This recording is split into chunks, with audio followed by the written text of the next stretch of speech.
Stiamo parlando di ex Ilva, oggi l'incontro dei sindacati con il governo a Palazzo Chigi, sono tutti a Roma e insomma, dopo aver fatto un'analisi generale andiamo su una storia per farvi capire qual è la situazione poi di chi vive concretamente sulla sua pelle le difficoltà che in questo momento investono l'indotto ex Ilva. Abbiamo in collegamento Vladimiro Pulpo, buongiorno, ben trovato. Buongiorno e buongiorno a tutti i radioascoltatori. Dunque Pulpo, di cosa si occupa la sua azienda? Quanti dipendenti ha? Da quanto tempo lavorate con il siderurgico?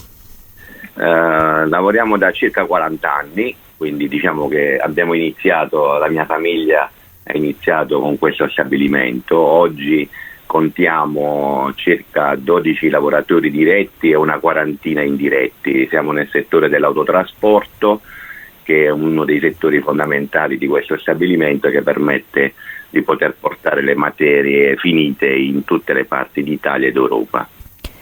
Qual è la vostra situazione, diciamo, economica alla luce di tutto quello che sta accadendo? E i precedenti che ci sono stati hanno impattato su di voi? Ad esempio penso al rapporto che la sua impresa ha con le banche, senza entrare nel suo dettaglio, però per capire, no? Perché sappiamo che l'80% delle imprese dell'indotto purtroppo ha un rating bancario anche in negativo, dovuto sempre alle mancanze dell'acciaieria.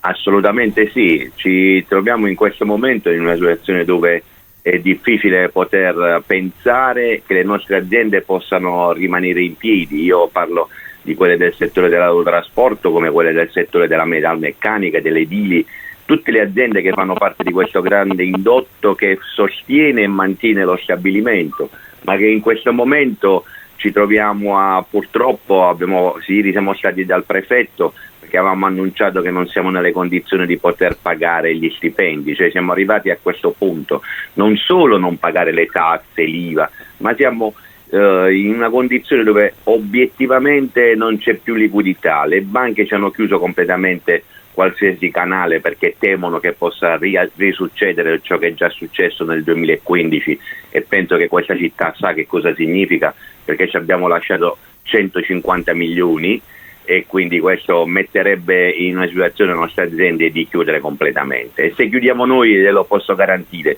chiude direttamente lo stabilimento, e questa è una cosa che forse in tanti ancora non hanno capito che cosa comporterebbe. Pulpo, con la sua azienda voi lavorate solo per Ilva? Cioè avete una monocommittenza per Acciaierie d'Italia, scusi, o quasi?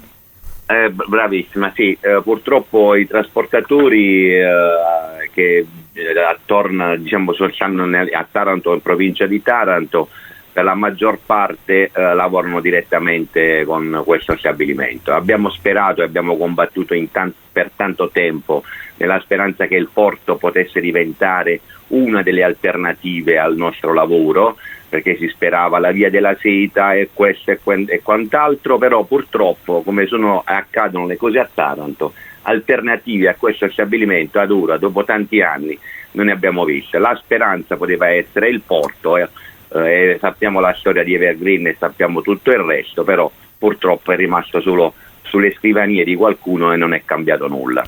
Senta Pulpo, che cosa si augura per la sua azienda per l'anno che insomma arriva, il 2024? Cosa si aspetta che accadrà, anche cosa vorrebbe che accadesse in fabbrica?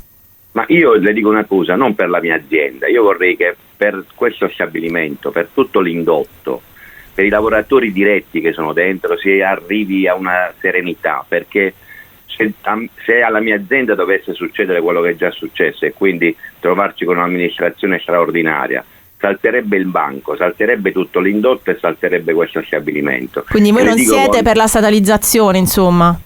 Io penso che lo Stato adesso deve decidere, non può continuare a nascondersi. Lo Stato in questo momento deve prendere in mano la situazione, deve decidere cosa fare e dare un futuro. Guardate, l'altro giorno ho sentito il governatore della Toscana che era felice che finalmente si faceva, hanno fatto il rigassificatore e oggi fanno partire l'acciaieria di Piombino, probabilmente la fanno partire Evergreen con green, quindi ecosostenibile, perché è quello che vogliamo assolutamente, perché diventi ecosostenibile, e noi siamo a guardare gli altri che fanno le cose, questa è la verità.